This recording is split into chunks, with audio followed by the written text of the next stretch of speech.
अस्सलाम-ओ-अलैकुम दोस्तों, Oppo a57 इसका करना है हमने टच चेंज।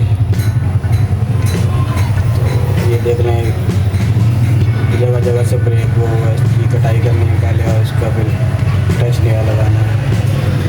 चलो ऑपरेशन शुरू करते हैं।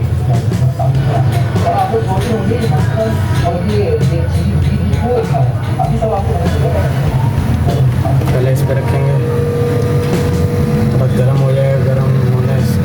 गर्म होने से जो पेस्ट होती है ना वो नरम हो जाती है, जो इसमें लगी होती है गर्म हो जाती है।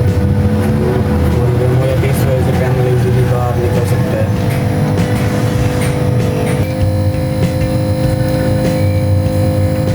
इसको मेरे ख्याल से इजीली पैनल निकल जाएगा।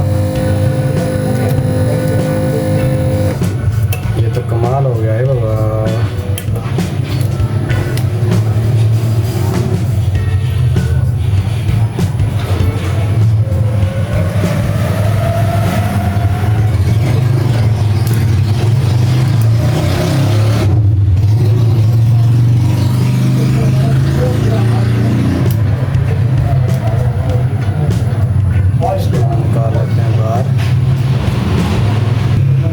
अब हम इसकी कर लेते हैं कटाई।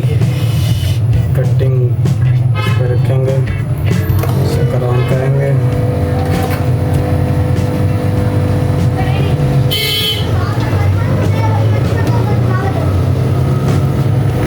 ये तो बहुत एहतियात से करना पड़ता है, इसका प्रेशर कटने का भी खतरा होता है इसका। पहले सिंपल से स्टॉप करेंगे।